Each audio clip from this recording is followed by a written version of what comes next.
Ja, ich danke für das Gedenken auch an Albert Höfer. Über 50 Jahre kenne ich ihn und ich bin besonders dankbar auch, dass ich in den letzten Stunden, 2 Stunden bei ihm sein konnte, ihm noch die Hand halten und auch Danke sagen konnte. Danke und vergelt's Gott, was er uns ermöglicht hat und mir ermöglicht hat und für die Gestaltpädagogik ermöglicht hat. Ja, ich möchte anschließen an meinen Vortrag beim letzten Kongress vor 5 Jahren. Damals habe ich über Awareness gesprochen und im ersten Teil von den Grundlagen der Wahrnehmung. Und als Grundlage der Wahrnehmung nannte ich bin umhüllt, getragen und verbunden, 9 Monate lang eingebettet in das Fruchtwasser des Lebens. Und ich kann wachsen. Das sind die ersten Erfahrungen und Wahrnehmungen, die jedes Kind machen darf, die auch ich machen durfte und die der kleine André, der 4 Monate alte, auch machen durfte. Sabina, schön, dass du ihn mitgenommen hast. Ich erlaube mir auch eine aktuelle biografische Notiz voranzustellen. Vor 3 Wochen durfte ich meinen 70. Geburtstag feiern. Das ist nicht selbstverständlich. Und das bei relativ guter Gesundheit. Für die liturgische Feier zu diesem Fest wählte ich das Motto: für das Leben Danke und vergelt's Gott sagen. Und meine 92-jährige Mutter lud ich ein, uns den Segen zu spenden. Wir erinnerten uns daran, dass sie uns Kinder stets mit Weihwasser gesegnet hatte. Der sogenannte Priestersegen aus dem Buch Numeri von einer Frau, meiner Mutter, Großmutter und Urgroßmutter wurde voller Ehrfurcht entgegengenommen. Damals, vor 5 Jahren, wählte ich in der Agenda als zentrales Kapitel die soziale Dimension: ich nehme andere wahr. Und die heutige Agenda, die ich mir vorgenommen habe, mit euch gemeinsam durchzudenken, ist, ausgehend von der Resonanzerfahrungen am Anfang, einen Weg von der Resonanz zur Verbundenheit zu zeigen, an zentraler Stelle des Referats die entscheidende Frage zu stellen, die uns Gestaltpädagogen so wichtig ist. Angesichts der Verbundenheit Egoismus abzubauen, Mitgefühl lernen, durch Handeln, das Projekt der Kompassion oder auch Compassion genannt, und dann das biblische Wort, das ich umformuliert habe aus Lukas 6,36, werdet so empathisch und solidarisch, wie euer Vater im Himmel empathisch und solidarisch ist.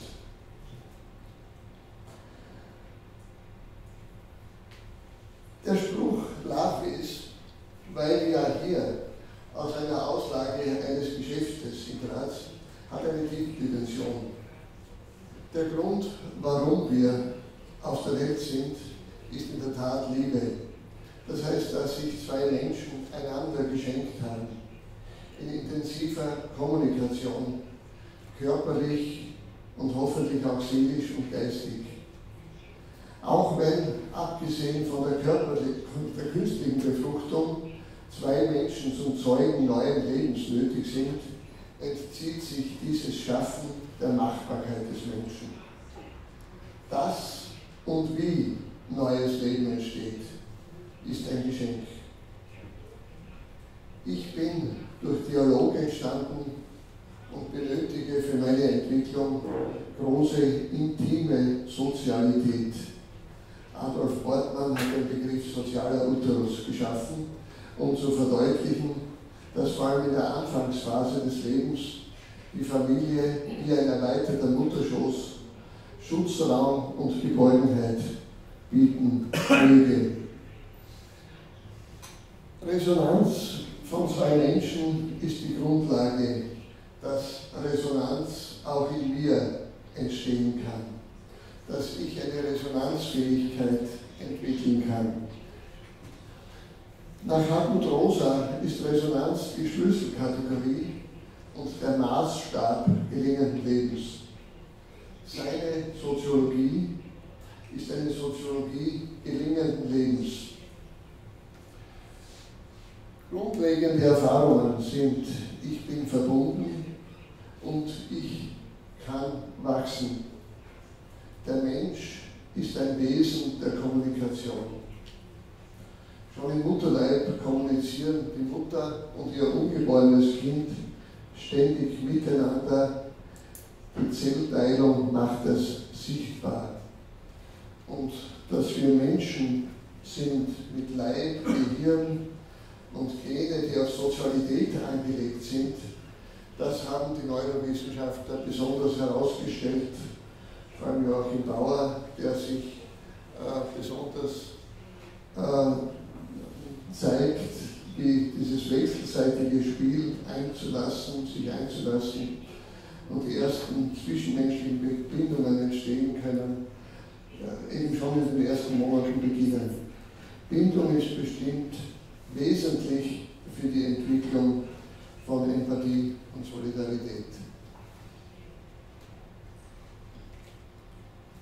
Die Fähigkeit, was ein anderer fühlt, ich nenne den Fachbegriff Spiegelneuronen. Joachim Bauer hat 2005 dieses aufsehenerregende Buch publiziert, das im nächsten Jahr schon 9 Auflagen erfahren hat. Diese Fähigkeit zu fühlen, was ein anderer fühlt, hebt Joachim Bauer nun auf die globale und ökologische Ebene. Es gilt zu fühlen, was die Welt fühlt. Und er betont im Untertitel die Bedeutung der Empathie für das Überleben von Menschheit und Natur. Lange Zeit glaubten wir den Thesen, Aggression sei angeboren und der Mensch sei genetisch zum Egoisten programmiert. Aus den Erkenntnissen der Neurowissenschaften widerlegte Joachim Bauer den Entwurf von Richard Dawkins über das egoistische Gen, nämlich dass der Mensch genetisch so angelegt sei, dass der Einzelne und der Stärkere zu überleben bestrebt ist. Joachim Bauer sprach von den 3K, die im Menschen genetisch grundgelegt sind, nämlich Kommunikation, Kooperation und Kreativität. Und Gerald Hüther spricht von Connectedness. Im ursprünglichen Titel in Englisch publiziert und sehr bald entstand auch der deutschsprachige Titel Verbundenheit. Und er sagt, immer mehr Menschen werden von Ressourcenausnutzern zu Potenzialentfaltern. Und er sagt, wir erleben uns nicht mehr länger als Bezwinger, sondern als Partner der Erde, die mit begeisterter Entdeckerfreude lebensbejahende Projekte fördern. Wir erleben natürlich in dieser Zeit auch viel Problematisches. Gerade der Krieg ganz nahe bei uns. Ich war 2013 in der Ukraine und meine Freunde dort, ich kann Ihnen immer wieder schreiben, wir denken an euch, wir beten für euch, wir haben eine Friedensmesse für euch einstudiert, die wird auch zur Aufführung bringen. Also viele Erfahrungen zeigen auch Gegenteiliges auf. Aber global sieht Gerald Hüther diese Entwicklung als eine gute Entwicklung.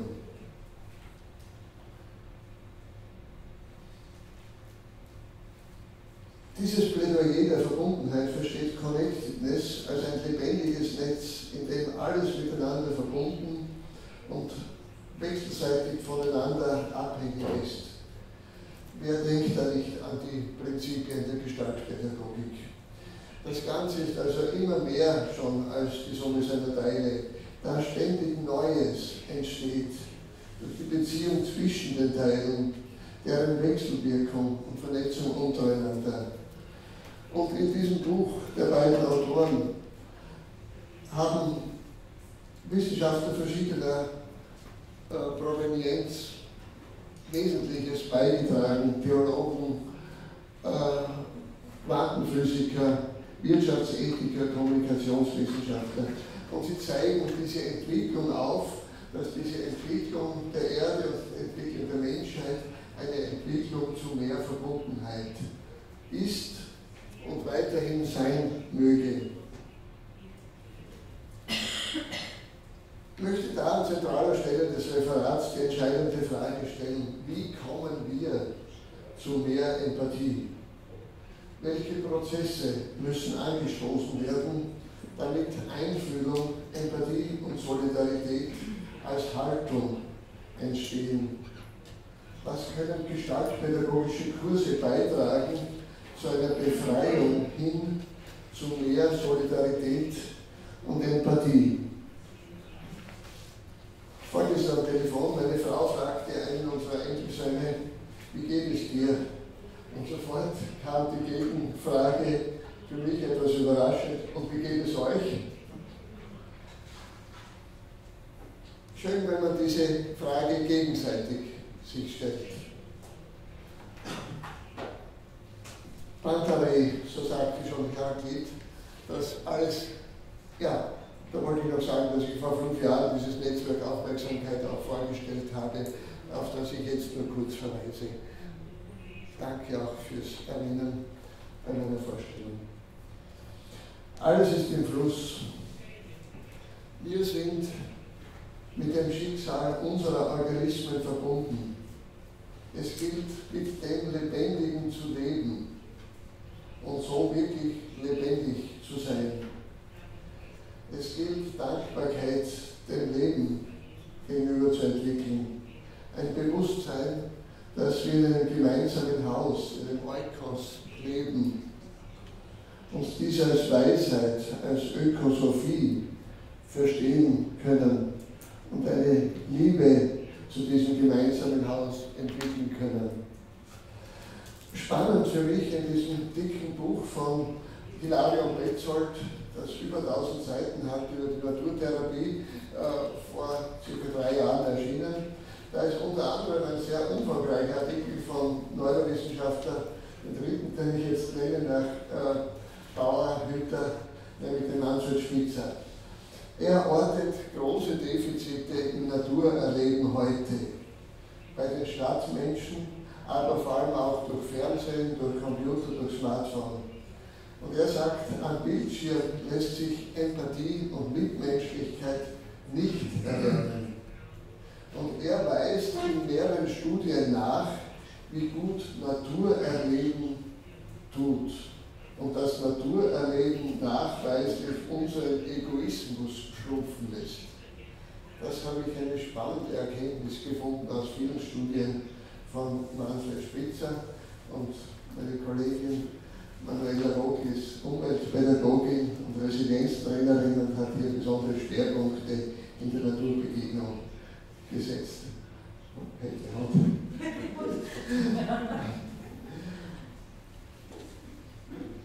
Ja, Hilarion Petzold sagt, dass für Menschen mit schwerwiegenden Erkrankungen die reine Psychotherapie oft alleine keine tragfähige Option mehr bietet.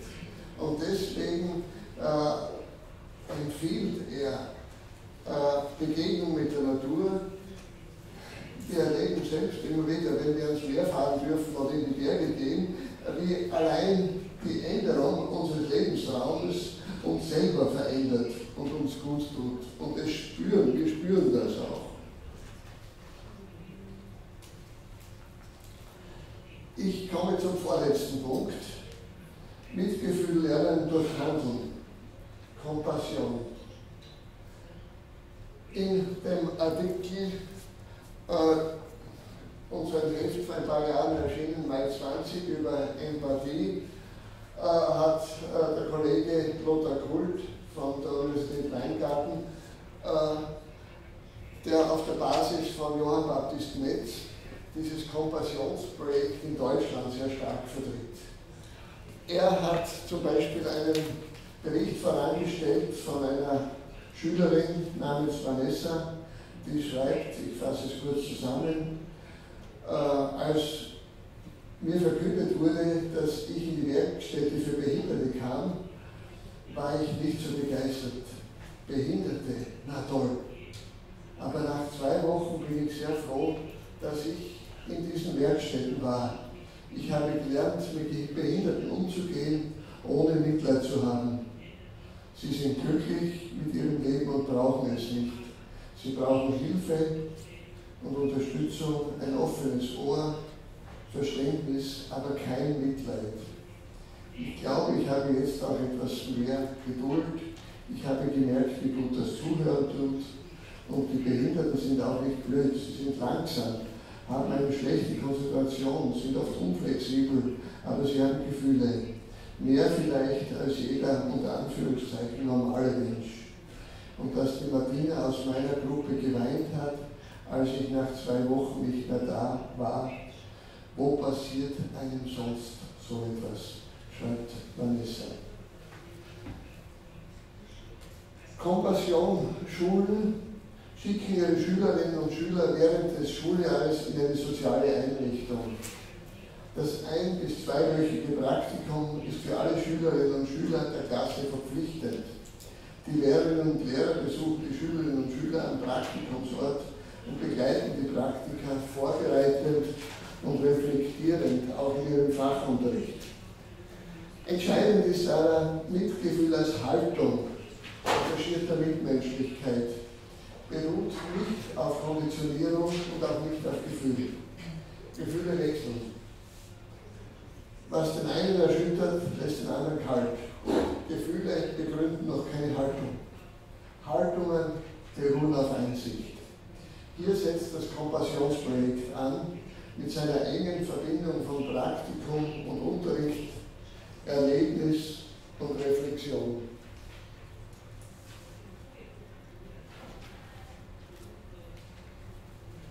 Mitgefühl und Solidarität kommen also nicht von allein. Sie müssen gelernt werden. Der Name Kompassion ist im Deutschen schwer übersetzbar. Mitleid ist nicht gemeint, das sieht man auch bei Vanessas Aussagen. Eher trifft es das Wort Mitleidenschaft, so wie es Johann Baptist Metz beschrieben hat. Kompassion, verstanden als engagierte Mitmenschlichkeit, beschreibt eine Haltung des Mitgefühls, aus dem heraus mir das Leben eines anderen nicht gleichgültig ist und mich zum Engagement drängt. Eine solche Haltung ist lernbar und das Kompassionsprojekt ist im Kern ein Projekt der Solidaritätsschöpfung. Es kann wie die Schule die Gesellschaft nicht ändern. Das wäre blauäugig. Aber es kann Mitgefühl als Haltung engagierter Mitmenschlichkeit und Zuwendung stärken.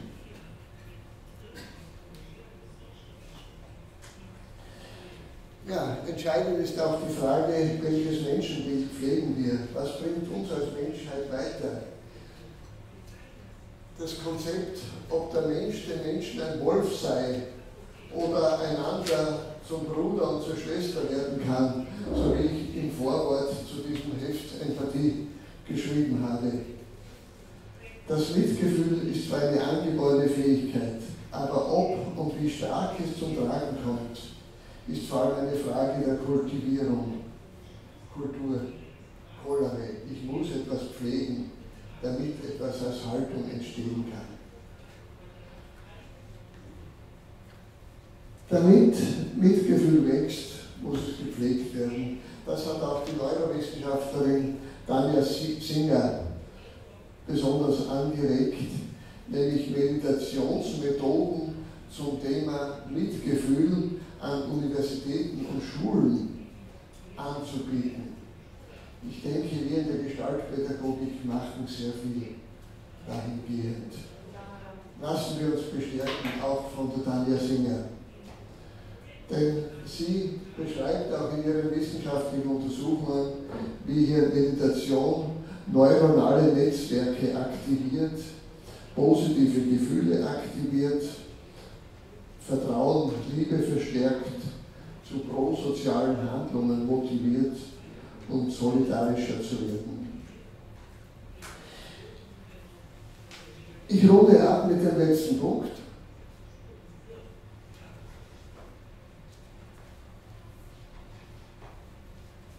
Mitfühlend ist unser Gott, so schreibt Sigrid Eder in dem Heft über Empathie.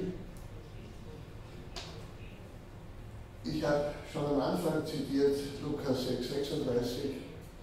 Gott selber zeigt sich in vielen Stellen der Psalmen und in vielen Stellen des Alten Testaments, wie er sich als Mitfühlender erweist, als empathischer, als solidarischer.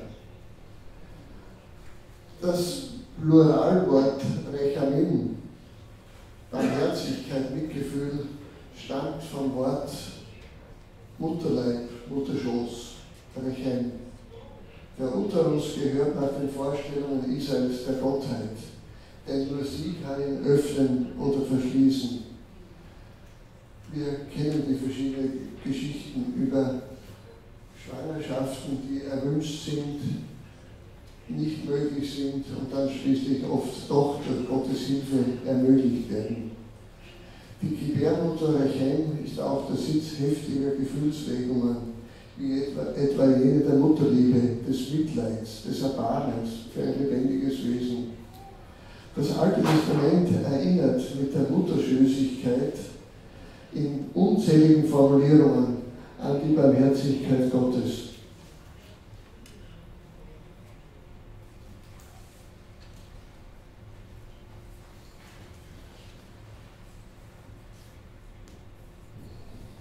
Die Barmherzigkeit Gottes schließt also seine Empathiefähigkeit mit ein und geht darüber hinaus. Mitgefühl und leidenschaftliche Zuneigung sind Elemente der göttlichen Barmherzigkeit, die ihre Wurzeln eben in der Mutterschößigkeit hat. Ja, hier überleitend zum Neuen Testament. Ihr kennt dieses Bild von Vincent van Gogh, der barmherzige Samariter. Die Gleichnisse Jesu gelten gleichsam als Ermutigung, den eigenen Standpunkt zu verlassen. Das hat Hans Neuhold in dem neutestamentlichen Artikel in diesem Heft sehr schön aufgezeigt. Die Sichtweise anderer einzunehmen und einen Perspektivenwechsel zu vollziehen. Die Seeschule der Gleichnisse ist eine Einladung zur Empathie und zum Mitfühlen mit den Menschen. Und die Beispielerzählung vom barmherzigen Samariter ist dazu ein Paradebeispiel. Die Frage, wer ist mein Nächster, ist umzuwandeln in die existenzielle Frage, wem kannst du der Nächste sein? Vor 10 Jahren hat Papst Franziskus die Enzyklika Evangelii Gaudium, die Freunde des Evangeliums, veröffentlicht. Dort vertrat er sehr klar die soziale Dimension, sieht es allerdings etwas kritischer, die Situation der Welt, als Gerald Hütter. Er spricht von einer Globalisierung der Gleichgültigkeit. Wir sind also mittendrin in diesem Prozess zu mehr Verbundenheit, aber auch mit der Problematik, dass Gleichgültigkeit präsent ist und uns eben nicht gleichgültig werden lassen möge. Der Mitmensch, der uns nicht gleichgültig lassen möge. Ja, Papst Franziskus fordert dazu auf, gemeinsam mit Gott den Schrei der unterdrückten Völker zu hören. Mir scheint Exodus 3,7 dazu die entscheidende Stelle zu sein, die im hebräischen Urtext heißt, mit der Wortwiederholung des Verbs: Gesehen, ja gesehen habe ich die Not meines Volkes in Ägypten. Gehört, ja gehört habe ich ihre laute Klage. Ich bin gekommen, um das Volk in die Freiheit zu führen. In die Freiheit zu führen. Freiheit durch Solidarität. Solidarität erfordert eine neue Mentalität zu schaffen, so sagt Franziskus, die in den Begriffen Gemeinschaft, in den Begriffen der Gemeinschaft und des Vorrangs des Lebens aller denkt, dem Armen das zurückgeben, was ihm zusteht.